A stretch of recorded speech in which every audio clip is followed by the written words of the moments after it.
Immunity में आती हैं कि एक्टिव इम्यूनिटी प्रोवाइड करती है। कैसे करती है? जो इससे पहले वाली क्लास जिन लोगों ने कर रखी होगी, जो मेन कोर्स वाले रहे होंगे पहले से, उन्होंने पढ़ा होगा, उसके बारे में हमने बात की थी डिटेल में। यहाँ पे बस थोड़ा सा एक चीज़ है, हमारी बॉडी में देखिए दो तरीके का डिफेंस मैकेनिज्म होता है। दो तरीके का डिफेंस मैकेनिज्म होता है। एक तो होता है लोकल डिफेंस मैकेनिज्म, एक लोकल डिफेंस होता है, एक स्पेसिफिक डिफेंस मैकेनिज्म होता है। इनकी दोनों की अपनी अपनी जो लोकल डिफेंस मैकेनिज्म होता है, ये जो हमारी हमारी जो बॉडी के जो ओरिफिस, नेचुरल नेचुरल ओरिफिसेज है, यानी जो पोटेंशियल एंट्री पॉइंट्स होते हैं माइक्रोब्स के, जो पोटेंशियल एंट्री पॉइंट्स होते हैं, ये वहाँ पे रहते हैं। वहाँ पे ये local defence mechanism continuously work करता है। पोटेंशियल एंट्री साइट्स कौन कौन सी होती हैं?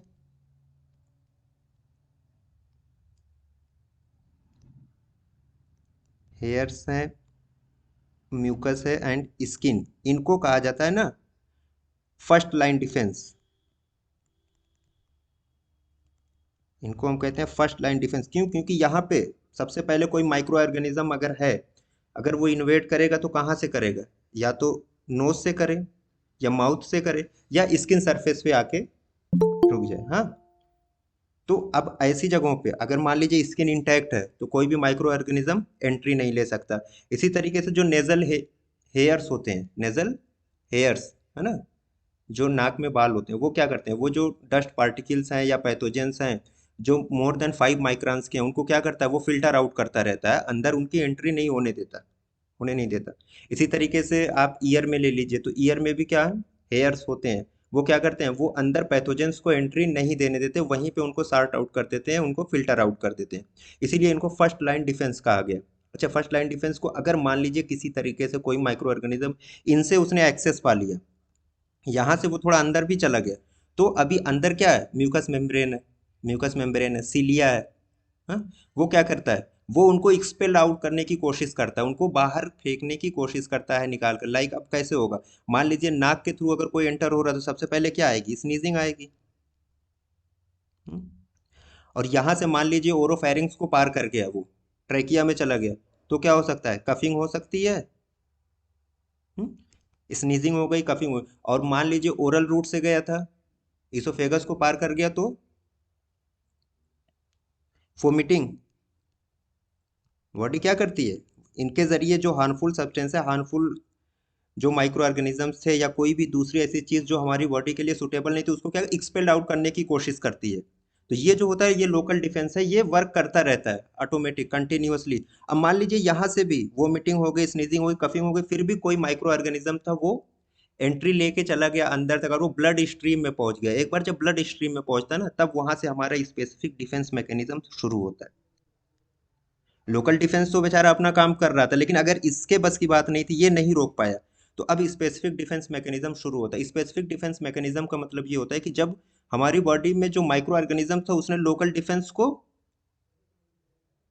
डिफेंस को पार कर लिया, लोकल डिफेंस से पार पा गया, वो सिस्टमिक सर्कुलेशन में आ गया, तो वहां से स्पेसिफिक डिफेंस शुरू होता है। अब स्पेसिफिक डिफेंस शुरू कैसे होगा? जब भी कोई एंटीजन कह लीजिए, यहाँ पे माइक्रो ऑर्गेनिज्म की जगह पे एंटीजन कह लीजिए, जब वो एंटीजन बॉडी में एंट्री पा गया, एक्सेस हो गया, तो कुछ दिनों के बाद, 2 से 4 दिन का एक गैप होता है, उसके बाद हमारी बॉडी देखती है कि नहीं, ये तो हार्मफुल है।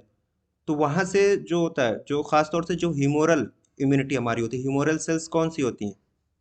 B cell, B cell lymphocytes, यानी बोन डिराइव्ड लिम्फोसाइट्स, ये अपना काम शुरू करती हैं, बी सेल लिम्फोसाइट्स। ये इसके खिलाफ जो भी एंटीजन आया, उसके खिलाफ स्पेसिफिक एंटीबॉडीज बनाना शुरू करती हैं, स्पेसिफिक एंटीबॉडीज बनाना शुरू करती हैं, और उनको किल करने की या उनको इनएक्टिव करने की कोशिश करती हैं। यही बी सेल लिम्फोसाइट्स या bone derived, bone marrow cell lymphocytes, जिनको हम कहते हैं bone marrow derived lymphocytes, B cell, ये जो होती हैं, इनको ह्यूमोरल इम्यूनिटी कहा जाता है।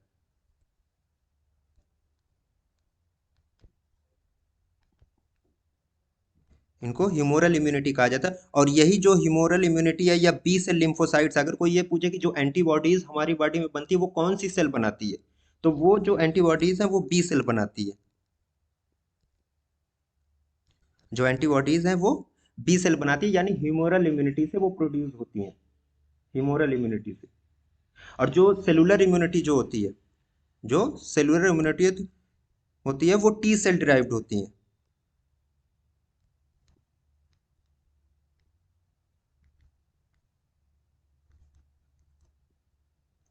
वो टी सेल डिराइव्ड होती हैं। हाँ, यानी thymus derived, thymus derived lymphocyte जो होते हैं वो सेलुलर इम्यूनिटी प्रोवाइड करते हैं, और बोन मैरो ड्राइव्ड लिम्फोसाइट जो होते हैं बी सेल, वो ह्यूमोरल इम्यूनिटी प्रोवाइड करते हैं। और यही बी सेल जो है these are responsible for the production of antibodies. Antibodies कौन बनाती है? बी सेल लिम्फोसाइट्स बनाती हैं स्पेसिफिक डिफेंस के मैकेनिज्म में। एक चीज याद रखिएगा, वैक्सीनेशन का जो पूरा प्रोसेस है वो एक्टिव इम्यूनाइजेशन है। क्यों? क्योंकि हम एक एंटीजन, वैक्सीन में क्या होता है, या तो लाइव माइक्रो ऑर्गेनिज्म है, या तो किल्ड है, या सब यूनिट है, उसकी कोई एक पार्ट हमने ले लिया, उसको उससे हमने वैक्सीन तैयार कर ली। तो वो क्या, वो एक एंटीजन का काम करते हैं, बॉडी में जाने के बाद वो क्या करते हैं, एंटीजन का काम करते हैं। और जब वो एंटीजन के खिलाफ हमारी बॉडी जब उसके खिलाफ एक्शन लेती है, तो जो उसी को जब उसके खिलाफ जाहिर सी बात किल करने के लिए कुछ ना कुछ चाहिए, तो वो जो चीज बनाती है उसको एंटीबॉडीज का नाम दे दिया गया, कि वो उनको क्या करते हैं, इनएक्टिव बनाएगी या तो किल करने की कोशिश करेगी। इसलिए जो वैक्सीनेशन का पूरा प्रोसेस है वो एक्टिव इम्यूनाइजेशन में आता है। हाँ, ठीक, किस में आएगा, एक्टिव इम्यूनाइजेशन में।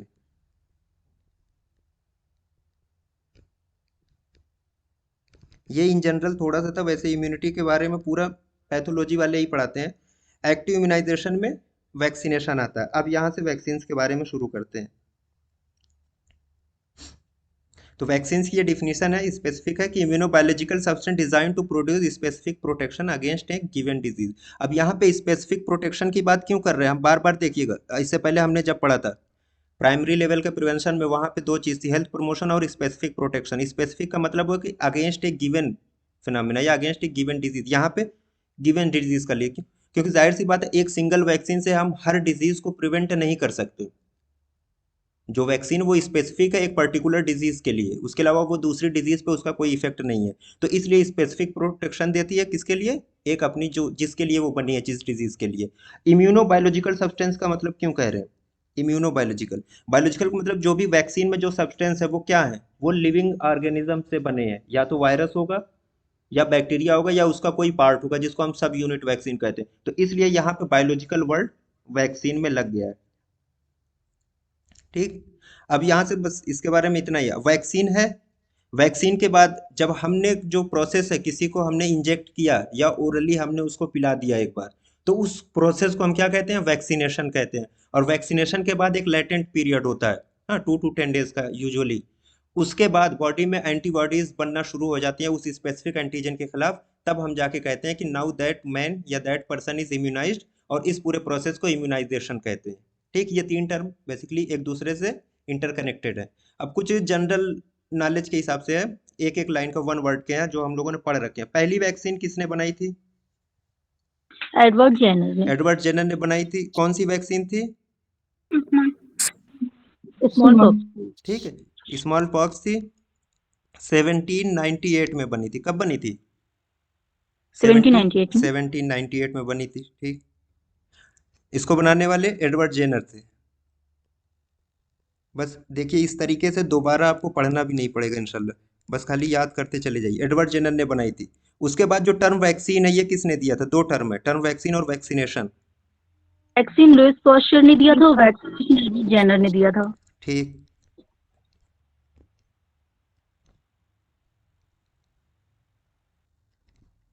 ये एडवर्ड जेनर ने दिया था।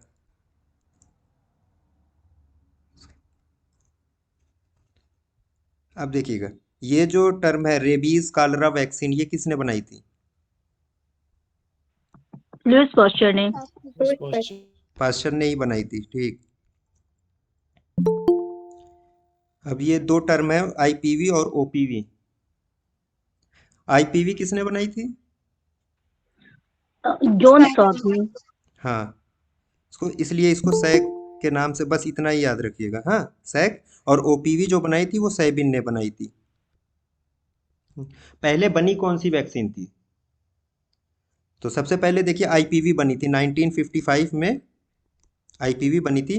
और सेबिन ने जो बनाई थी ओपीवी जो बनी थी, एक मोनोवैलेंट बनी थी पहले, उसके बाद ट्राईवैलेंट बनी थी। मोनोवैलेंट बनी थी 1961 में, और 1963 में वो ट्राईवैलेंट बनी थी। तो इन जनरल हम कहें आईपीवी क्या है, किल्ड है, किल्ड वैक्सीन है। तो उसको सैक ने बनाई थी, उसके लास्ट में के आ रहा है, के से किल्ड हो रहा है, इसको इस तरीके से याद रखिएगा। हाँ, तो जो किल्ड वैक्सीन है 1955 में आईपीवी, वो सैक ने बनाई थी, और सेबिन ने ओपीवी बनाई थी। अब एक लास्ट है, इसको देखिए, most commonly used live bacterial vaccine in immunization schedule. Polio, OPV मतलब बीसीजी। देखिए, ओपीवी क्या है, वायरल वैक्सीन है ना, यहाँ पे बीसीजी। हम, हाँ, बैक्टीरियल, बैक्टीरियल में सबसे कॉमनली बीसीजी है, बीसीजी है, इसको हमेशा याद रखिएगा। हमने बैक्टीरियल वैक्सीन की बात की है, वायरल वैक्सीन की बात नहीं की है। तो मोस्ट कॉमनली यूज्ड जो लाइव बैक्टीरियल वैक्सीन है हमारे इम्यूनाइजेशन शेड्यूल में, वो बीसीजी है। अगर आप लोग इजाज़त दें तो मेरे सुपरवाइज़र का फ़ोन है, मैं थोड़ी देर के लिए, यस सर। ठीक है, एक मिनट। हाँ, अस्सलाम वालेकुम। जी सर। जी सर, सबको कर दिया था। हाँ, चलिए। हमारे सर एक खाली रह गए।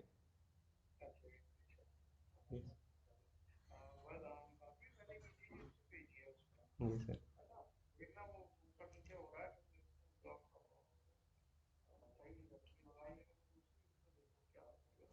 जी सर, जी सर, दे, ठीक।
सॉरी।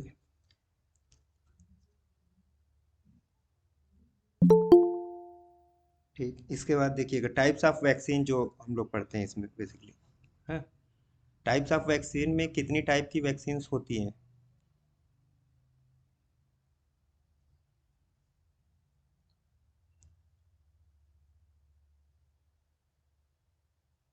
कितने टाइप की वैक्सीन्स होती हैं जनरली जब हम यूज़ करते हैं? लाइव चार, वैक्सीन, किल्ड, 4 टाइप की होती हैं, हाँ, लाइव, किल्ड, इल vaccine. Combination.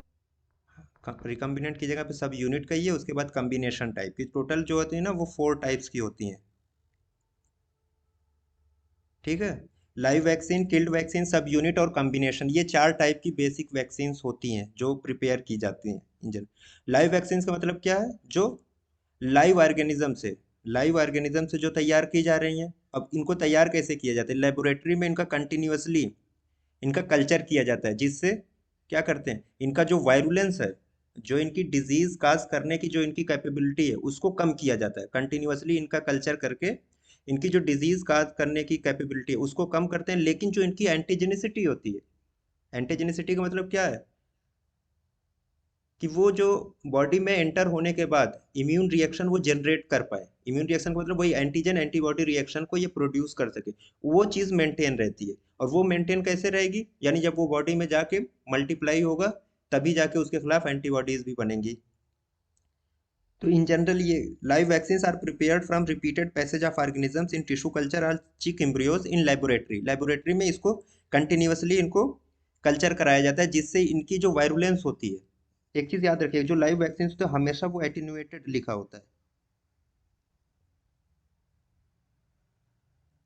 Live attenuated vaccine लिखा। इसी एटेन्यूएशन के माने जो होता है,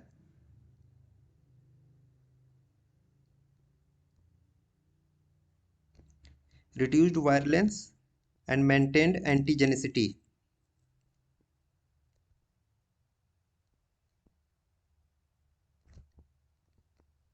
यानी कि इनकी जो डिजीज काज करने की कैपेबिलिटी है उसको कम कर दिया गया, कंटिन्यूअसली इनको सब कल्चर करा के इनकी डिजीज काज करने की कैपेबिलिटी को हमने कम करा दिया, लेकिन जो इनकी एंटीजेनिसिटी थी उसको मेंटेन रखा गया, वो मेंटेन है। बॉडी में जाने के बाद वो इम्यून रिस्पॉन्स जनरेट करेगी, एंटीजन एंटीबॉडी रिएक्शन करवाएगी। लाइव वैक्सीन्स का एक सबसे बड़ा फायदा क्या है, यूजुअली आमतौर से ये माना जाता है कि सिंगल डोज जो होती है वो प्रोटेक्शन के लिए सफिशियंट होती है।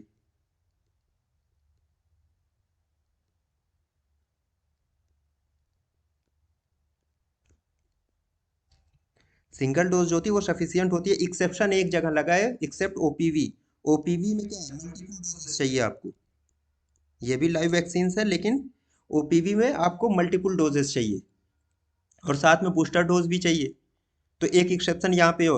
हाँ, लाइव वैक्सीन का एक ड्रॉबैक ये भी है कि इसको हम इम्यूनो कम्प्रोमाइज्ड पेशेंट में कभी नहीं दे सकते। लाइव वैक्सीन को आप याद रखिएगा, इम्यूनो कम्प्रोमाइज्ड पेशेंट में हम कभी नहीं दे सकते। इसके अलावा प्रेगनेंसी में भी ज़्यादातर लाइव वैक्सीन क्या है, कंट्रा इंडिकेटेड है एक्सेप्ट फॉर येलो फीवर।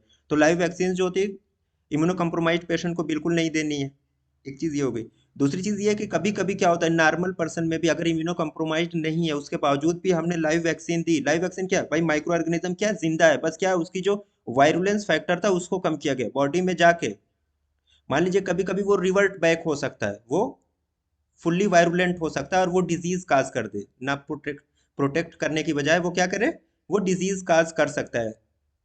कभी कभार रेयर है लेकिन हो सकता है, ये हो सकता है। अब किल्ड वैक्सीन क्या है, किल्ड वैक्सीन जाहिर सी बात है कि ये लाइव थी, ये किल्ड है, उसको किल कर दिया गया। दो तरीके से किल किया जाता है आमतौर से, या तो केमिकल से या हीट से। केमिकल में मोस्ट कॉमनली यूज्ड केमिकल जो है वो फार्मोलिन है। फार्मोलिन के जरिए इसको किल किया जाता है। ऑर्गेनिज्म किल्ड बाय हीट और chemicals stimulate active immunity when introduced in body. जब ये ऑर्गेनिजम्स हैं, चाहे लाइव है चाहे किल्ड है, बॉडी में जाएंगे तो वो एक फॉरेन पार्टिकल का रोल करेंगे। हाँ, फॉरेन पार्टिकल है तो हमारी बॉडी क्या करेगी, उसके खिलाफ एक्शन लेगी। एक्शन का मतलब वही है कि एंटीबॉडीज बनाना शुरू कर दे। किल्ड वैक्सीन की सबसे अच्छी चीज क्या है कि इनको हम ना, जो इम्यूनो कम्प्रोमाइज्ड पेशेंट हैं, इम्यूनो कम्प्रोमाइज्ड पेशेंट्स को भी आप किल्ड वैक्सीन दे सकते हैं। बस इसका ड्रॉबैक क्या है कि सिंगल डोज नहीं बल्कि इसमें मल्टीपल डोजेस चाहिए, साथ में बूस्टर डोज की भी रिक्वायरमेंट होती है। कोई भी किल्ड वैक्सीन जो है वो सिंगल डोज सफिशियंट नहीं है, बल्कि मल्टीपल डोजेस चाहिए आपको किल्ड वैक्सीन में। अब जो सब यूनिट वैक्सीन होती हैं, सब यूनिट वैक्सीन, इसको फिर फर्दर हमने कई कैटेगरी में इसको डिवाइड किया। सब यूनिट वैक्सीन को कई कैटेगरी में डिवाइड किया। टॉक्साइड्स हैं, प्रोटीन वैक्सीन है, रिकम्बिनेंट प्रोटीन है या polysaccharide based vaccine, conjugated vaccine. अब इसमें एक चीज है, जो सब यूनिट क्यों कहा जाता है इसको, आमतौर से अभी तक हम लाइव या किल्ड में क्या दे रहे थे, या तो micro organism as a whole था, दोनों तरफ लाइव था या किल्ड था माइक्रो ऑर्गेनिज्म। अब ये पाया गया कि नहीं, कुछ ऐसी कंडीशन है जहां पे अगर हम उसका कोई एक पार्ट ले लें, यूनिसेल्युलर ऑर्गेनिज्म है, यूनिसेल्युलर है, तो उनके सेल का कोई एक पार्ट ले लें, मान लीजिए डीएनए ले लें, हाँ डीएनए ले लें, या उनकी कुछ बैक्टीरिया की आउटर कवरिंग होती है जो ना प्रोटियोग्लाइकेंस की बनी होती है, तो उसकी आउटर कवरिंग का ले लें तो वो पॉलीसेकेराइड बेस्ड वैक्सीन उससे बन जाती थी। तो ये कहा गया कि अगर एक पार्ट भी हम यूज कर लें तो वो सफिशियंट है उस पर्टिकुलर डिजीज से प्रोटेक्शन के लिए। तो इसलिए कुछ ऐसी भी वैक्सीन बनाएगी। लाइक टॉक्साइड के बारे में सब हर कोई जानता है। दो वैक्सीन ऐसी हैं जो बहुत कॉमनली यूज होती हैं टॉक्साइड में, एक तो टेटेनस है, दूसरी डिप्थीरिया। ये दो जो है वो टॉक्साइड वैक्सीन है। और आमतौर से जो टॉक्साइड वैक्सीन बनती है ना, वो माइक्रो ऑर्गेनिज्म के इक्सोटॉक्सिन से बनती है, इंडोटॉक्सिन से नहीं, इक्सोटॉक्सिन से बनती है। इसके अलावा प्रोटीन वैक्सीन की बात हम कर रहे थे। प्रोटीन में ये है कि कोई एक उसका प्रोटीन का एक पार्ट ले लीजिए। प्रोटीन में अक्सर ये पाया गया कि ये प्रोटीन और रिकम्बिनेंट प्रोटीन लगभग लगभग सेम है। अब जो डीएनए है, मान लीजिए हेपेटाइटिस बी वायरस की अगर मैं बात करूं, तो उसका सिर्फ एक डीएनए ले लिया जाता है, एक पार्ट कोई सा भी डीएनए। उसको क्या किया गया, हेपेटाइटिस बी वैक्सीन की बात कर रहे हैं, उसको ईस्ट सेल में इंजेक्ट कर दिया गया है हेपेटाइटिस बी वायरस का डीएनए ईस्ट सेल में, इसमें इंजेक्ट कर दिया गया। अब जब वो इंजेक्ट किया तो इस ईस्ट सेल के लिए उसका जो वो डीएनए का पार्ट था वो फॉरेन पार्टिकल हो गया, एंटीजन हो गया। ईस्ट सेल ने क्या किया, उसके खिलाफ ढेर सारे एंटीबॉडीज बना दी।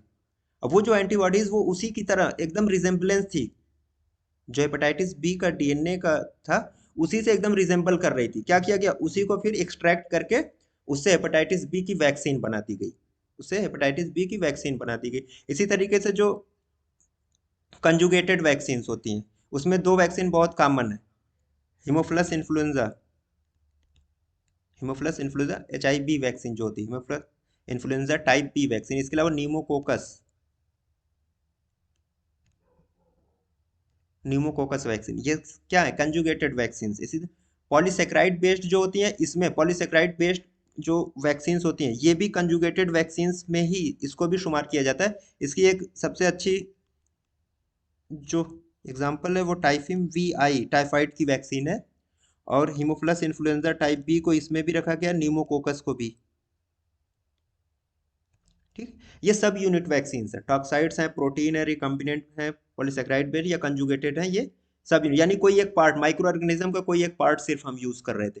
अब कम्बिनेशन में देखिएगा, कम्बिनेशन में क्या है, नाम में जाहिर है कि कंबाइन करके हम बना रहे हैं। इसमें दो तीन टाइप के आप ले लीजिए, एक लाइव एक किल्ड सब यूनिट, या दो लाइव एक किल्ड, इस तरीके से जैसे MMR है, DPT है, ये सब क्या है, ये कम्बिनेशन में आती है।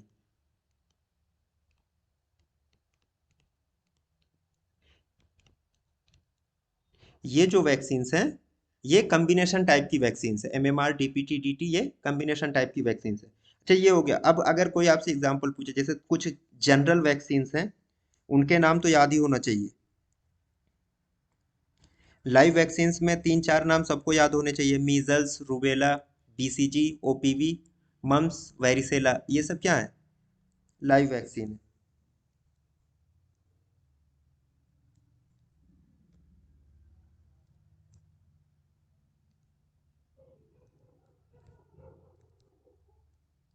ये सब क्या, लाइव वैक्सीन। किल्ड वैक्सीन में सबसे पहले तो आप IPV को याद कर लीजिए, IPV है प्लेग, रेबीज। हीमोफिलस इन्फ्लुएंजा की एक वैक्सीन जो इन्फ्लुएंजा के लिए यूज होती है, हाँ, किल्ड इन्फ्लुएंजा वैक्सीन इसको कहते हैं।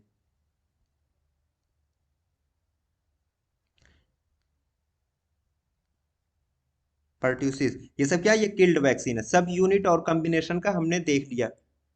हम्म, सब यूनिट और किसका हमने देख लिया। रिकम्बिनेंट प्रोटीन में एक वैक्सीन सिर्फ याद रखिएगा, हेपेटाइटिस बी, वो भी किससे बनती है, ईस्ट सेल से। आगे ये क्वेश्चन कभी कभी पूछ लिया जाता है कि हेपेटाइटिस बी वैक्सीन किससे बनाई जाती है, तो ईस्ट सेल से बनाई जाती है। Hepatitis B vaccine yeast cell से बनाई जाती है, ये चीज याद रखिएगा। अब इसमें दो टर्म बहुत कॉमनली पूछे जाते हैं, most heat labile sir vaccine and, जी। सर कॉलेरा किल्ड और लाइव दोनों में आती है? कॉलरा बेसिकली जो यूज की जाती है ना, आमतौर से वो किल्ड में यूज की जाती है। वो के पार्क में दोनों में दे रखा था। हाँ हाँ, दे रखा है, लेकिन मोस्ट जनरली ये होता है, मोस्ट कॉमनली किस में यूज कर रहे हैं हम, कौन सी, उसमें कई उसके वेरिएंट होते हैं जिसको हम स्ट्रेन बोलते हैं, मोस्ट कॉमनली यूज्ड जो होती है वो किल्ड होती है कॉलरा की।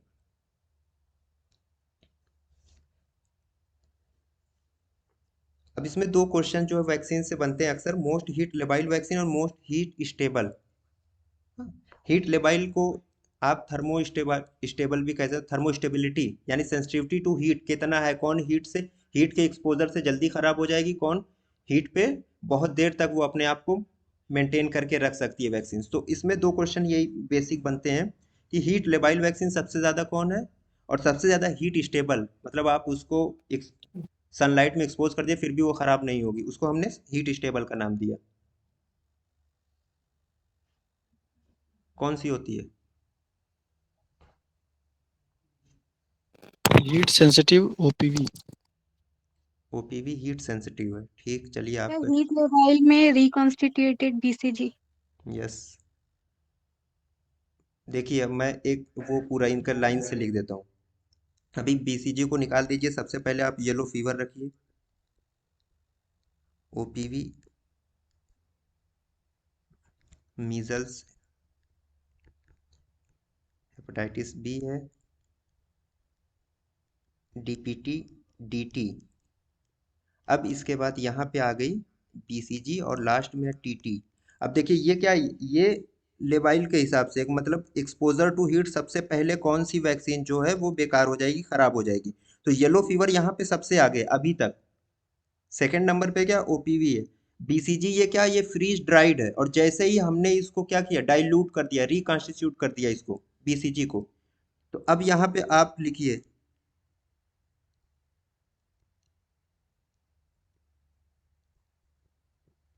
BCG। अब ये सबसे ज्यादा क्या हो गई, थर्मोलेबाइल वैक्सीन हो गई, डाइल्यूटेड BCG। कहते हैं कि आमतौर से एक बार आपने डाइल्यूट कर दिया तो विद इन एन आवर उसको यूज कर लीजिए, उसके बाद डिस्कार्ड कर दिया जाता है। तो रिकॉन्स्टिट्यूटेड BCG जो है मोस्ट थर्मोलेबाइल वैक्सीन है, मोस्ट थर्मोलेबाइल वैक्सीन। अगर मान लीजिए ऑप्शन में सिर्फ BCG है तो वो थर्मोस्टेबल में चली जाती है, फ्रीज ड्राइड है ना, तो उसकी थर्मोस्टेबिलिटी में उसको आप गिनती करेंगे। थर्मोलेबाइल जैसे ही आपने इसको डाइल्यूट कर दिया BCG को, ये मोस्ट थर्मोलेबाइल वैक्सीन हो गई। अगर मान लीजिए कि आपने डाइल्यूट नहीं किया तो फिर येलो फीवर पे जाइएगा। येलो फीवर ऑप्शन में है तो पहले येलो फीवर पे जाएंगे। अब येलो फीवर अगर ऑप्शन में नहीं है देन OPV है। देन क्या है, OPV है। अगर ऐसे यहाँ से आप देखिए कि ये तीसरे नंबर पे OPV है, हाँ, थर्मोलेबिलिटी में। तो मोस्ट हीट लेबाइल वैक्सीन जो होती है वो रिकॉन्स्टिट्यूटेड होती है, BCG। ठीक, reconstituted BCG most heat labile vaccine हो गई। अब मान लीजिए अगर यहाँ पे ये ऑप्शन में ही ना हो BCG पूरी तरीके से, देन हम क्या किस पे जाएंगे, येलो फीवर पे। देन क्या है, येलो फीवर है। अब यहाँ से आइए स्टेबिलिटी के चक्कर में, तो सबसे पहले क्या है, most thermostable vaccine tetanus toxoid, tetanus toxoid. ये टेटनस टॉक्साइड जो है मोस्ट हीट स्टेबल वैक्सीन है, मोस्ट हीट स्टेबल वैक्सीन ये आती है। ठीक है, क्लियर है।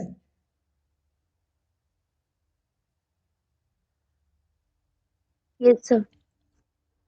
अब नेक्स्ट देखिएगा, यहाँ पे जो है ना, अब स्ट्रेन की जो मल्टीपल स्ट्रेन्स जो यूज होते हैं मोस्ट कॉमनली, यहाँ से अगर कभी क्वेश्चन बना ना तो हो सकता है मैच द फॉलोइंग करके ही बने, ज्यादातर चांसेस ये रहेंगे। तो जो डेनिस 1331 स्ट्रेन, किसी का स्पीकर ऑन है प्लीज वो बंद कर ले। हाँ, तो डेनिस 1331 स्ट्रेन किस वैक्सीन के लिए यूज होता है, BCG। BCG BCG। देखिए इसी BCG को एक नाम और देते हैं ना, स्ट्रेन में ही है, कोपेनहेगन। हाँ, ये भी BCG के लिए ही यूज होता है। नेक्स्ट आइए मोरेटन स्ट्रेन। मोरेटन क्या है, मीजल्स के लिए। मीजल्स के लिए होता है। इसके अलावा इसके दो और स्ट्रेन यूज होते हैं,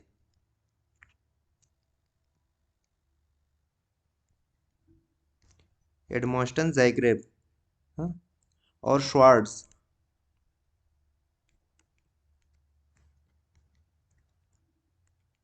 ठीक है, श्वार्ट्ज स्ट्रेन, एडमॉस्टन ज़ैग्रेब, श्वार्ट्ज और मोरेटन, ये तीन स्ट्रेन जो है वो मीजल्स के लिए यूज होते हैं। लेकिन अगर इसमें कोई ये पूछे most commonly used strain of measles vaccine, सबसे ज्यादा मतलब कॉमनली यूज में कौन सा स्ट्रेन आता है, तो वो इसका ये एडमॉस्टन ज़ैग्रेब वाला। Edmonston Zagreb most commonly used strain है मीजल्स के लिए।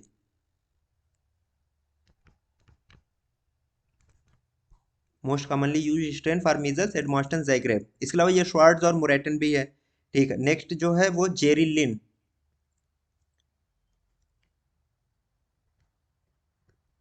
जेरिलिन किसके लिए यूज होता है, मम्स के लिए। हाँ, बस ऐसे ही इसको याद रखिएगा, जेरिलिन मम्स के लिए। RA27/3 आर लगा हुआ है पहले से ही, रूबेला के लिए इसको।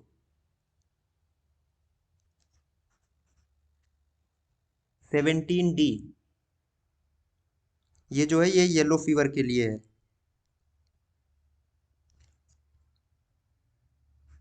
ओका स्ट्रेन, वेरिसेला। वेरिसेला के लिए यूज होता है ओका स्ट्रेन।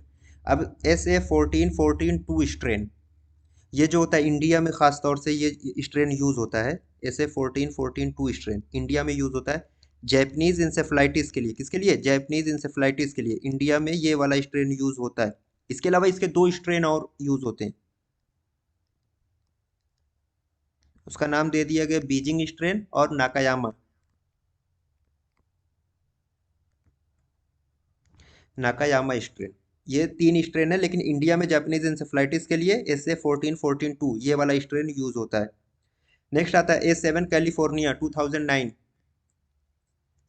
ये स्वाइन फ्लू की वैक्सीन है और ये किल्ड वैक्सीन है। ये जो है ये किल्ड वैक्सीन है, स्वाइन फ्लू के लिए यूज होती है। उसके बाद SPF 66। अब देखिए यहाँ पे PF लगा, जहां भी कहीं भी किसी भी ऑप्शन में अगर PF एक साथ लगा हुआ है, दैट मीन्स ये किसके लिए बता रहा है? Plasmodium falciparum. इन जनरल अगर हम बात करें तो ये जो PF है ना, ये प्लाज्मोडियम फैल्सीफेरम के लिए, और प्लाज्मोडियम फैल्सीफेरम किसके? मलेरिया। तो SPF 66 जो है ये मलेरिया की वैक्सीन के लिए है। हाँ, इसका एक नाम और लाइटिक कॉकटेल, क्या कहते हैं हम? Lytic cocktail. इसके अलावा इसका एक और स्ट्रेन यूज होता है PF25। ये भी मलेरिया के लिए यूज होता है, लेकिन मोस्ट कॉमनली यूज क्या है? SPF 66 strain. नेक्स्ट है modified vaccine Ankara MVA strain. HIV के लिए मोस्ट कॉमनली यूज यही है। इसका नाम पूरा है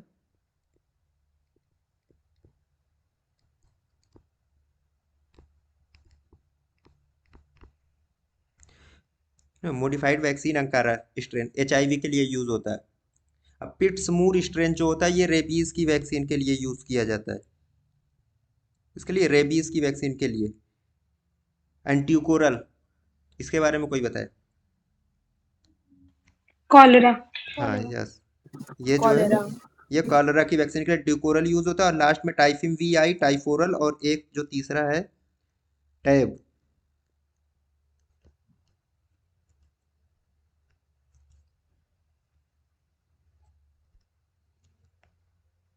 ठीक है, टैब।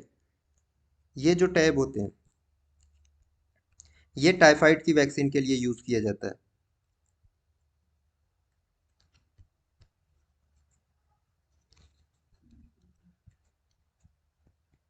इसके लिए टाइफाइड की वैक्सीन के लिए ये 3 स्ट्रेन है, टाइफिम VI है, टाइफोरल और टैब।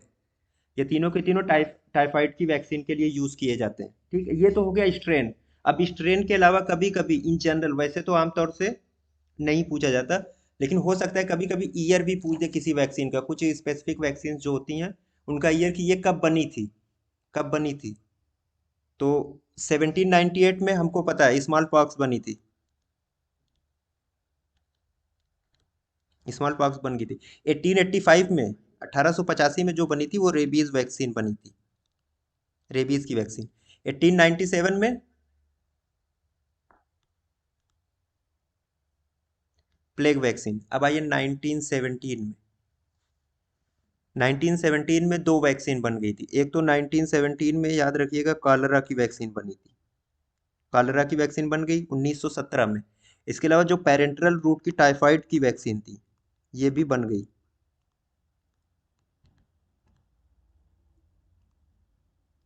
टाइफाइड वैक्सीन जो पेरेंटरल रूट से यूज करनी थी, यानी टाइफिम VI है ना, VI वाली, ये वाली वैक्सीन जो है 1917 में बन गई थी अलॉन्ग विद कॉलरा। कॉलरा की भी 1917 में ही बनी थी। अब नेक्स्ट आइए 1927, 1927 को खास तौर से याद रखिएगा। सबसे पहले तो BCG के लिए, BCG की वैक्सीन 1927 में, जो इंट्राडर्मल रूट से शुरू की गई थी 1927 में, इसलिए 1927 का ही जिक्र बुक्स में दिया जाता है ज्यादातर कि BCG 1927 में बनी थी। इसके अलावा टेटनस टॉक्साइड TT की वैक्सीन भी 1927 में बन गई थी। 1955 में अभी हमने बात की थी IPV, हाँ सैक ने बनाई थी इसको। IPV जो बनी थी 1955 में। 1961 में OPV बनी थी, मोनोवैलेंट। एंड 1963 में ट्राईवैलेंट OPV बन गई थी 1960। अब एक दो और, 1982 बहुत खास है, हेपेटाइटिस बी वैक्सीन बनी थी 1982 में, हेपेटाइटिस बी वैक्सीन। 1990 में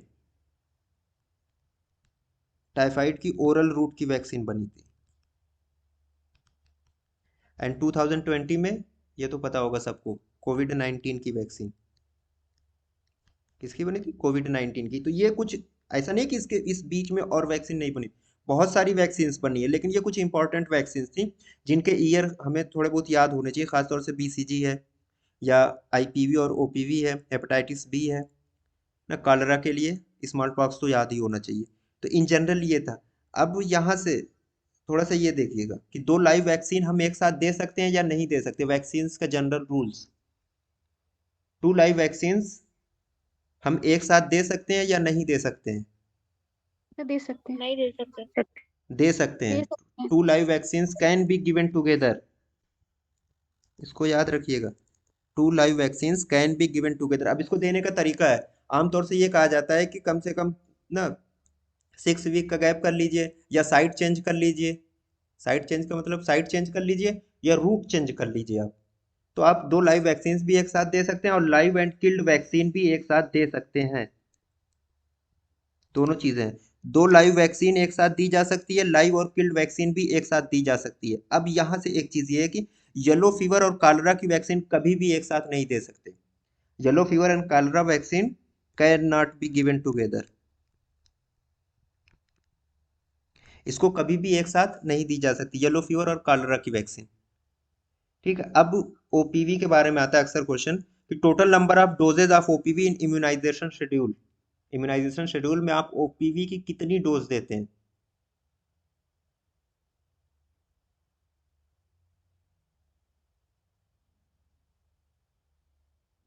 सफाई।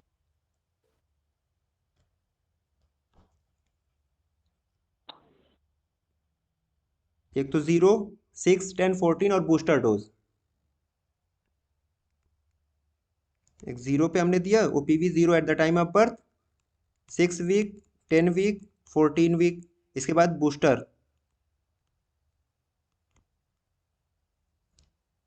ठीक। नेक्स्ट अब आइए जो जनरल प्रॉपर्टीज हैं लाइव वैक्सीन की। यही कहते हैं कि आमतौर से मैंने पहले ही बताया था कि इम्यूनाइजेशन जो होता है आमतौर से अचीव हो जाता है सिंगल डोज पे लाइव वैक्सीन में, लेकिन OPV सिर्फ और सिर्फ जो OPV है, एक्सेप्ट फॉर OPV, इसमें मल्टीपल डोजेस चाहिए, साथ में बूस्टर डोज की भी जरूरत पड़ती है। नेक्स्ट कि हमने बताया था कि इम्यूनो डिफिशियंट या इम्यूनो सप्रेस्ड पर्सन में लाइव वैक्सीन नहीं दी जाती है, लेकिन 2 लाइव वैक्सीन को एक साथ दिया जा सकता है। 2 live vaccine can be administered simultaneously at different sites or at an interval of minimum 3 weeks. कम से कम 3 वीक का इंटरवल कर लीजिए, 3 हफ्ते का, या तो उसको साइट चेंज कर लीजिए, तो 2 लाइव वैक्सीन आप एक साथ दे सकते हैं। 2 लाइव वैक्सीन एक साथ दी जा सकती है, लाइव और किल्ड भी एक साथ दे सकते हैं, बट हाँ येलो फीवर और कॉलरा की वैक्सीन कभी भी एक साथ नहीं दी जाएगी। अब जो वैक्सीन बनती है उसमें कुछ चीज़ें यूज़ होती हैं, एडजुवेंट यूज़ होते हैं, स्टेबलाइजर यूज़ होता है ना, एंटीबायोटिक्स यूज़ होते हैं। तो ऐसा नहीं कि हर वैक्सीन में यूज़ होते हैं, लाइक BCG में कुछ भी नहीं यूज़ होता, फ्रीज ड्राइड वैक्सीन है, एज इट इज़ रहती है। लेकिन कुछ वैक्सीन्स हैं जिनमें हम किसी में एडजुवेंट यूज़ कर लेते हैं, किसी में स्टेबलाइजर यूज़ हो जाता है, किसी में एंटीबायोटिक्स यूज़ हो जाती हैं, उसका अलग अलग पर्पज़ होता है। लाइक एडजुवेंट का मकसद क्या होता है? एडजुवेंट का मकसद ये होता है कि वैक्सीन्स की जो पोटेंशियल है वर्क करने की, जो इफिशियंसी है, उसको इंक्रीज कर दिया जाए, उसको बढ़ा दिया जाए। वो 2 तरीके से बढ़ती हैं, या तो ड्यूरेशन उसका प्रोलॉन्ग हो जाए कि इतने दिन तक ये काम करेगी, या तो डिग्री। डिग्री का मतलब क्या है कि उसका जो मैग्नीट्यूड है, इफिशियंसी, डिग्री। आप या तो ड्यूरेशन बढ़ा दीजिए कि इतने दिन तक ये काम करेगी। ये काम जो करता है एडजुवेंट काम करता है। एडजुवेंट क्या करता है? उसकी जो इम्यून रिस्पांस है उसको बढ़ा देता है, इतने दिन तक जो वर्किंग कैपेबिलिटी हो जाती है उस वैक्सीन की इम्यून रिस्पांस जनरेट करने की, उसको इंक्रीज कर दिया जाता है। कैसे? एडजुवेंट को उसमें ऐड करके। अब ये मोस्ट कॉमनली यूज्ड एडजुवेंट कौन से हैं?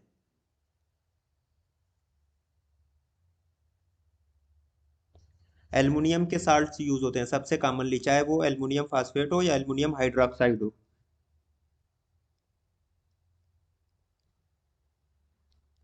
एल्युमिनियम फास्फेट या aluminium hydroxide most commonly used adjuvants यही है। और ये किस में यूज किया जाता है, एल्युमिनियम हाइड्रोक्साइड या aluminium phosphate? DPT। DPT. DPT में। डीपीटी में यूज किया जाता है। एक लाइन में ये याद रखना है कि इन डीपीटी एल्युमिनियम फास्फेट या hydroxide is used as an adjuvant. उसका काम क्या है? इम्यून रिस्पांस को बढ़ाना, बस। सेकंड आता है एंटीबायोटिक्स। अब देखिए जब वैक्सीन बनती है, खासतौर से किल्ड वैक्सीन आप बना रहे हैं या तो किसी सब यूनिट वैक्सीन है जहाँ पे ये है कि कहीं और से हमें एक्सट्रैक्ट करने करके प्योरीफाई करना है फिर उसको पैक करना है, तो ऐसे में क्या होता है सेकेंडरी बैक्टीरियल इन्फेक्शन के चांसेस बढ़ जाते हैं। कभी कभी हो सकता है कि वो उसमें बैक्टीरियल कंटामिनेशन हो जाए, तो वैक्सीन बजाय काम करने को उसमें सेकेंडरी इन्फेक्शन भी दे दे साथ में। तो ऐसी कंडीशन में कुछ वैक्सीन है जहाँ पे यूज़ की जाती हैं एंटीबायोटिक्स, खासतौर से नियोमाइसिन और कैनामाइसिन, ये दो एंटीबायोटिक्स हैं जो यूज़ की जाती हैं इन जनरल। नियोमाइसिन भी है और कैनामाइसिन है, ये आईपीवी और एमएमआर में यूज़ की जाती हैं एज एन एंटीबायोटिक्स, नियोमाइसिन और कैनामाइसिन।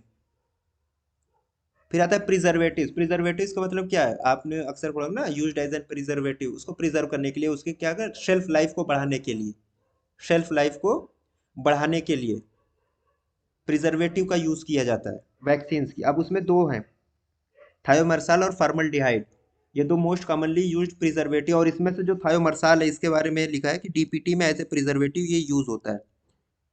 थायोमर्साल जो है वो डीपीटी में एज ए प्रिजर्वेटिव यूज किया जाता है, एज ए प्रिजर्वेटिव। लास्ट है स्टेबलाइजर। स्टेबलाइजर का मतलब क्या है, किसी एक पर्टिकुलर जो टेम्परेचर है उसको, टेम्परेचर अगर थोड़ा बहुत वेरिएशन हो रहा तब भी उस वैक्सीन को स्टेबलाइज करके रखे, या ड्यूरिंग पैकेजिंग जो होती है, जो मान लीजिए कांच है, कांच की शीशी थी, बॉटल थी, उसमें आप रख रहे हैं, तो जो पाउडर फॉर्म में होती है वैक्सीन, वो क्या कर रही है, वो आसपास जाके हो सकता है कांच के उस पे दीवारों पे वो चिपक जाए, और जो उनका पीएच है उस पीएच को भी मेंटेन करने के लिए स्टेबलाइजर्स को यूज किया जाता है। अब मोस्ट कॉमनली यूज्ड स्टेबलाइजर क्या है, मैग्नीशियम क्लोराइड। किसमें यूज होता है, ओपीवी में। इन जनरल जो होता है ओपीवी की वैक्सीन में magnesium chloride as an stabiliser use किया जाता है ताकि वो स्टेबल रहे। ठीक है, ये कुछ जनरल था जो वैक्सीन बनाने में किसी किसी वैक्सीन में कोई एक पार्ट इसमें से यूज कर दिया जाता है। हाँ, मैग्नीशियम क्लोराइड जो है वो ओपीवी में यूज होता है। अब नेक्स्ट आइए वैक्सीन्स के कंट्राइंडिकेशंस क्या क्या होते हैं। वैक्सीन्स के कंट्राइंडिकेशंस किन कंडीशंस में आप नहीं, जैसे लाइक प्रेगनेंसी में, प्रेगनेंसी की बात हमें पता है कि जितनी भी लाइव वैक्सीन्स हैं,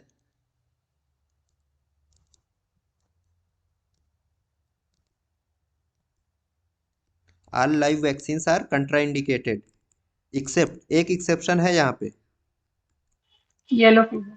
हाँ, except for yellow fever vaccine. Yellow fever vaccine pregnancy में दे सकते हैं, उसके लिए कंडीशन लगाई गई है। इन जनरल तो हम ये है कि नहीं देंगे, लेकिन अगर कोई प्रेग्नेंट लेडी है और वो किसी ऐसे इलाके में सफर कर रही है जहाँ पे येलो फीवर का एपिडेमिक है या वहाँ पे एंडेमिक है, ऑलरेडी येलो फीवर के केसेस वहाँ पे पाए जा रहे हैं, तो ऐसी कंडीशन में उनको एडवाइस किया जाता है कि आप येलो फीवर की वैक्सीन लगा लीजिए। अब येलो फीवर की वैक्सीन के लिए पहले एक टर्म था, पहले कि वो ना 10 डेज टू 10 ईयर्स की उसकी सर्टिफिकेट होती थी, अप टू 10 ईयर्स माना जाता था कि इसकी जो वैलिडिटी है येलो फीवर वैक्सीन की 10 ईयर्स की, उसके बाद फिर से रीवैक्सीनेट कराना पड़ेगा। लेकिन अब करंट उसमें जो नई गाइडलाइन आई उसमें यह है कि एक बार येलो फीवर की वैक्सीन लग गई लाइफ लॉन्ग चलेगी, अब दोबारा उसको रीवैक्सीनेशन नहीं होना है। येलो फीवर वैक्सीनेशन की एक चीज़ ये थी, अब नए एडिशन में ये लिख के आया है कि according to WHO yellow fever अगर एक बार वैक्सीन लग गई तो वो लाइफ लॉन्ग इम्यूनिटी अब वो देगी, रीवैक्सीनेट करने की ज़रूरत नहीं है लाइव वैक्स इसमें येलो फीवर को। ये हो गया। अब आइए HIV। HIV के बारे में थोड़ा सा, अब खासतौर से अभी रोम्स वाले हैं वो ज़रूर यहाँ पे हाथ उठाएंगे कि गलत बता रहा हूँ, सुनिएगा। दो कंडीशन होती है इसमें HIV में, एक तो एसिम्प्टोमेटिक, अगर एसिम्प्टोमेटिक HIV का पेशेंट है, HIV पर्सन है, एसिम्प्टोमेटिक है, तो उसमें कोई कंट्राइंडिकेशन नहीं है किसी भी वैक्सीन का, नो कंट्राइंडिकेशन। लेकिन अगर सिम्टोमेटिक है, अब सिम्टम्स आ गए यानी इम्यूनोडिफिशियंसी हो चुकी है ना, एड्स का नाम ही क्या है, एक्वायर्ड इम्यूनोडिफिशियंसी सिंड्रोम। अब वो पर्सन जो है इम्यूनोडिफिशियंट है, अगर सिम्टोमेटिक HIV का पेशेंट है, पर्सन है, तो जितनी भी लाइव वैक्सीन्स हैं सब के सब कंट्राइंडिकेटेड हैं। एक एक्सेप्शन यहाँ भी है,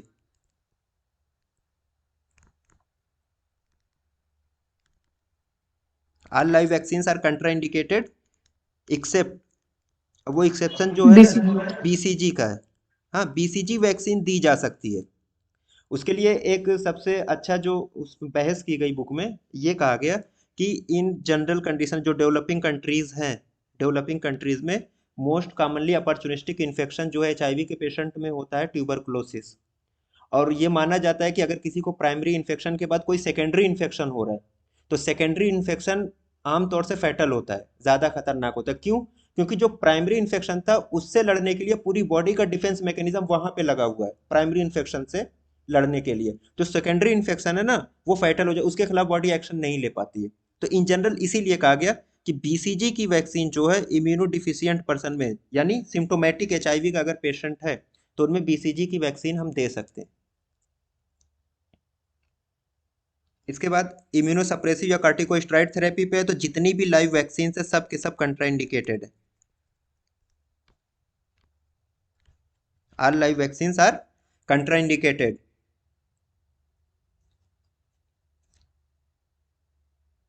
फीवर के केस में कौन सी वैक्सीन कंट्राइंडिकेटेड? टाइफाइड। हाँ, फीवर के केसेस में टाइफाइड की वैक्सीन जो है वो नहीं देते हैं। और डायरिया में कोई कंट्राइंडिकेशन नहीं है, एक चीज याद रखिएगा, डायरिया में कोई भी कंट्राइंडिकेशन नहीं, डायरिया में जो भी वैक्सीन है वो दे सकते हैं। अब यहाँ पे एक चीज कही जाती है कि अगर कोई न्यूबॉर्न है या 6 वीक 10 वीक 14 वीक पे आप उसको ओपीवी दे रहे हैं और उसको डायरिया हो रही थी, डायरिया जिस दिन आपने उसको ओपीवी दी उस दिन उसको डायरिया थी, तो वो जो डोज होगी ओपीवी की उसको फिर काउंट नहीं किया जाएगा, एक नई डोज फिर से दी जाएगी। ओपीवी के बारे में कहा जाता है कि अगर डायरिया का पेशेंट था, वो बच्चा क्या था, उसको डायरिया थी, आपने उसी दिन उसको ओपीवी दे दी तो उसको आप काउंट मत करिएगा शेड्यूल में, नई ओपीवी की डोज देनी पड़ेगी, बस ये है। वरना अदरवाइज डायरिया में कोई कंट्राइंडिकेशन नहीं है, जो भी वैक्सीन है वो दी जा सकती है शेड्यूल टाइम पे। फिर preterm premature baby, अगर ये preterm premature baby less than 2 kg, weight कितना होना चाहिए, लेस देन 2 kg का होना चाहिए, तो फिर हेपेटाइटिस बी वैक्सीन नहीं दे सकते। हेपेटाइटिस बी वैक्सीन हम नहीं दे सकते। अगर 2 किलो या उससे कम का पेशेंट बच्चा है तो हेपेटाइटिस बी की वैक्सीन नहीं देंगे। अनकंट्रोल्ड सीजर, अगर किसी को सीजर्स आ रहे हैं बहुत ज्यादा, हाँ, वो कंट्रोल नहीं है, तो जो डीपीटी की वैक्सीन है ना वो नहीं देते हैं। क्यों? क्योंकि इसमें जो पर्ट्यूसिस कंपोनेंट है, पर्ट्यूसिस वाला जो पर्ट्यूसिस का कंपोनेंट है, ये क्या करता है, ये और सीजर्स को बढ़ा देता है। तो इसलिए अनकंट्रोल्ड सीजर का अगर पेशेंट है तो उसको डीपीटी की वैक्सीन नहीं देते। हाँ, अगर एंटी एपिलेप्टिक ड्रग्स पे उसका सीजर्स कंट्रोल है तो फिर वैक्सीन दी जा सकती है, उसको फिर हम वैक्सीन दे सकते हैं। ये इन जनरल थे वैक्सीन के कंट्राइंडिकेशंस थोड़े से। अब एडवर्स इवेंट फॉलोइंग इम्यूनाइजेशन या फॉलोइंग वैक्सीनेशन, वैक्सीनेशन के बाद कभी कभी होता है, रेयरली, ये रेयर इवेंट्स हैं लेकिन नोट किए गए हैं कि वैक्सीन के बाद कभी कभी एडवर्स इवेंट्स। इन जनरल अगर हम बात करें, माइनर इवेंट्स तो होते रहते हैं, माइनर इवेंट्स होते रहते हैं, लाइक फीवर है, pen at the site of injection, ये सब होता रहता है। तो उसमें क्या करते हैं ना, एंटी इन्फ्लामेटरी ड्रग दे देते हैं साथ में कि अगर फीवर आया पेन हो रहा है तो आप दे दीजिएगा फीवर की कंडीशन में। लेकिन कुछ कंडीशन ऐसी है जहाँ पे हॉस्पिटलाइजेशन की जरूरत पड़ती है, जिसको हम कहते हैं कि एडवर्स इवेंट्स हो गया। अब ये हाँ, अब कुछ हैं in general, like AFP, AFP क्या है, एक्यूट फ्लैसिड पैरालिसिस।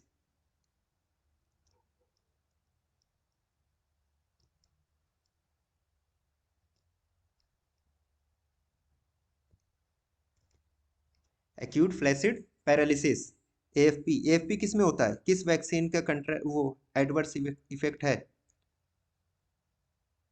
ओपीवी का। ये माना जाता है कि 1 in 1 million, 1 in 1 million chance होता है किसी को एएफपी होने का, यानी वैक्सीन एसोसिएटेड पैरालिटिक पोलियो भी इसको बोलते हैं, वीएपीपी ना, vaccine associated paralytic polio. 1 in 1 million chance है इस एएफपी का, एक्यूट फ्लैसिड पैरालिसिस के होने का ओपीवी के बाद। एनाफाइलैक्सिस, वैसे तो इन जनरल जो है एनाफाइलैक्टिक शॉक किसी भी वैक्सीन से हो सकता है। इन जनरल जब हम बात करें तो एनाफाइलैक्टिक जो शॉक्स होते हैं वो किसी भी वैक्सीन से हो सकते हैं, ऑल वैक्सीन। लेकिन अगर स्पेशली पूछा जाए किस में होता है तो हेपेटाइटिस बी वैक्सीन है ना। एनाफाइलैक्सिस किसी भी वैक्सीन से हो सकती है, लेकिन स्पेशली अगर कोई एक वैक्सीन का नाम लेना हो तो फिर हम हेपेटाइटिस बी वैक्सीन का लेंगे, इससे एनाफाइलैक्सिस बहुत कॉमन है। Toxic shock syndrome TSS, toxic shock syndrome, ये जो होती है मीजल्स वैक्सीन से होती है मोस्ट कॉमनली। इसके अलावा क्योंकि एमएमआर में भी मीजल्स का कंपोनेंट है तो एमएमआर वैक्सीन को भी इसमें जोड़ देते हैं। टॉक्सिक शॉक सिंड्रोम जो है मीजल्स और एमएमआर का एडवर्स इवेंट है। थ्राम्बोसाइटोपिनिया ये भी एमएमआर वैक्सीन से होती है। थ्राम्बोसाइटोपिनिया किससे होती है? एमएमआर वैक्सीन से। नेक्स्ट है सपोरेटिव लिम्फेडिनाइटिस, लिम्फेडिनाइटिस हो रहा है ये सपोरेटिव, यानी क्या लिम्फ नोड्स में पस कलेक्शन हो रहा है, सपोरेटिव लिम्फेडिनाइटिस। इन जनरल अगर हम बात करें बीसीजी, बीसीजी की वैक्सीनेशन के बाद अक्सर ये होता है कि लिम्फेडिनाइटिस डेवलप हो जाती है अगर डिफेक्टिव तरीका जो है वो सही नहीं है। आमतौर से लेफ्ट डेल्टॉइड पे लगाते हैं at the insertion of deltoid muscle. अब मान लीजिए हमने एकदम ऊपर लगा दिया या एकदम साइड में लगा दिया तो हो सकता है जो रीजनल लिम्फ नोड हो वो अफेक्ट कर जाए और वहां पे सपरेटिव लिम्फेडिनाइटिस डेवलप हो सकती है। गिबलिन बार सिंड्रोम, जीबी सिंड्रोम, अक्सर इसके बारे में क्वेश्चन पूछा जाता है कि जीबी सिंड्रोम किस वैक्सीन के नतीजे में होता है।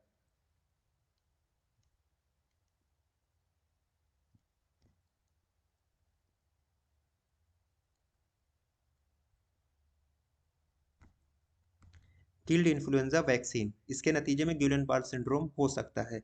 और सीजर्स, अभी हमने सीजर्स के बारे में पढ़ा था, अनकंट्रोल्ड सीजर्स किससे हो रहे थे? डीपीटी या पर्ट्यूसिस के कंपोनेंट से। हाँ, पर्ट्यूसिस का कंपोनेंट जिसमें होगा जिस वैक्सीन में, वो सीजर्स का एडवर्स इवेंट भी कर, क्यों? क्योंकि वो सीजर्स को और बढ़ा देता है। और थ्राम्बोसाइटोपिनिया, फिर से आ गया, थ्राम्बोसाइटोपिनिया एमएमआर से होती है। और शॉक है ना, शॉक ये डीपीटी से ये भी होती है। तो ये एडवर्स इवेंट है जो अलग अलग वैक्सीन के नतीजे में हो सकता है।